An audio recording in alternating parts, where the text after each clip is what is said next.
Hello friends, आज हम लोग ज्योग्राफी में कुछ इंपॉर्टेंट पर्वत और पहाड़ियों को देखने वाले हैं, जो कि आपके एग्जाम आरओ और यूपीपीसीएस के लिए बहुत ही महत्वपूर्ण है। और इसको शॉर्ट नोट्स के रूप में देखेंगे, जिससे आपको बहुत आसानी से याद हो जाए इसके लोकेशंस को। ओके, चलिए आगे बढ़ते हैं। पहला पर्वत है फ्रेंड्स, अरावली पर्वत। इस पर्वत का विस्तार अगर देखें तो गुजरात के पालमपुर जिले से लेकर उत्तर उत्तर में दिल्ली तक करीब 800 किलोमीटर का ये एरिया फैला हुआ है। तो अरावली पर्वत 800 किलोमीटर का एरिया फैला है। ये गुजरात से लेके आपके दिल्ली तक है, ये याद रखिए आप। इस पर्वत पर स्थित माउंट आबू की सबसे ऊंची चोटी गुरु शिखर ही सबसे ऊंची चोटी है, तो ये आप याद रखिएगा।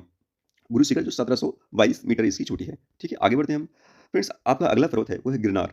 ये गुजरात में है। ये सबसे ऊँची चोटी जो इसकी है वो गोरखनाथ चोटी है। ये भी आप याद रखिए। कई बार इसकी जो पर्वत पहाड़ियों का ये जोड़ी बनानी यानी मैचिंग क्वेश्चन पूछे जाते हैं यूपीपीसीएस और आर्यरों का जो सबसे फेवरेट क्वेश्चन आजकल बना हुआ है कि मैच कराने वाला क्वेश्चन। तो ये आपको वहाँ काम आ जाएगा।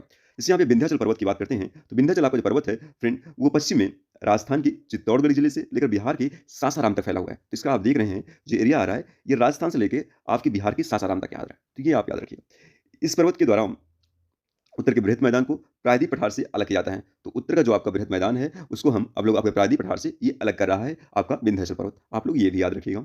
अब बात करते हैं फ्रेंड्स सतपुड़ा पर्वत का। ये गुजरात की राजपीपल पहाड़ी जो गुजरात है, तो गुजरात की राजपीपल पहाड़ी से लेकर पूर्व में मैकाल पर्वत तक है। और इसकी सबसे ऊंची चोटी कौन सी है? वो है फ्रेंड धूपगढ़, जो कि 1350 मीटर का है। तो ये भी आप याद रखिएगा कि गुजरात से राजपीपल पहाड़ी से लेकर पूर्व में मैकाल पर्वत तक का है। ठीक है? ये फ्रेंड्स आपकी बहुत इंपॉर्टेंट पहाड़ी पर्वत है, जो कि आपके एग्जाम में कई बार पूछा गया है। और इसको आप शॉर्ट नोट्स के रूप में रिवीजन कर लीजिए, और इसको आपकी रिवीजन में बहुत हेल्प मिलेगी। तो फ्रेंड्स, आपकी ये जो मैकाल पर्वत है, ये पर्वत मध्य प्रदेश और छत्तीसगढ़ की सीमा पर स्थित है। इसकी सबसे ऊंची चोटी कौन सी? अमरकंटक। अमरकंटक से फ्रेंड आपकी नर्मदा निकलती है, सोन नदी निकलती है और इधर महानदी निकलती है। तीन तीन नदियां यहाँ से निकलती हैं। ये भी आप नोट किए रहेगा। ठीक है?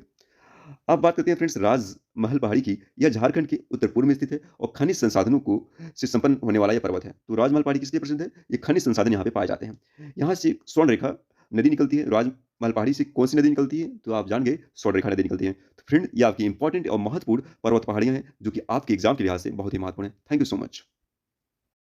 हेलो फ्रेंड्स, आज हम लोग भारत के पर्वत और पहाड़ियों को शॉर्ट नोट्स के रूप में देखने वाले हैं। तो ये वीडियो आपके लिए बहुत ही इंपॉर्टेंट है, आरओ और यूपीपीसी दोनों के लिए। तो फ्रेंड्स, चलिए देखते हैं।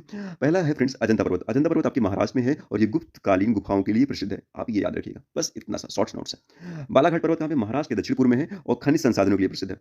ठीक है?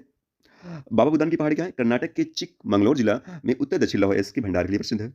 ठीक है? नीलगिरी की पहाड़ी केरल और तमिलनाडु में स्थित है। और यहाँ पे साइलेंट वैली है, जो शांति घाटी पर स्थित है। और ये केरल में स्थित है। जो साइलेंट वैली है, केरल में स्थित है। और नीलगिरी पहाड़ी की जो सबसे ऊँची चोटी है, उसका नाम है दोदा बेटा। ये भी याद रखिए, कई बार क्वेश्चन पूछे गए यहाँ से। अब बात करते हैं फ्रेंड्स अनामलाई पहाड़ी। ये कि पश्चिमी घाट की पहाड़ी है और केरल तमिलनाडु की सीमा पर स्थित है। और इसकी सबसे ऊँची चोटी है, जो दक्षिण भारत की सबसे ऊँची चोटी है, उसका नाम है अनायमुड़ी। याद रखिएगा। कड़बम पहाड़ी, इसे इलायची की पहाड़ी भी कहते हैं। ये केरल तमिलनाडु की सीमा क्षेत्र में स्थित है। इसे इलायची इलायची उत्पादन होता है। और ये जो आपका दक्षिण भारत है, दक्षिण भारत के सबसे निचले छोर पे आपका कड़बम पहाड़ी पड़ता है। तो ये भी आप याद रखिएगा। Okay friends, thank you so much.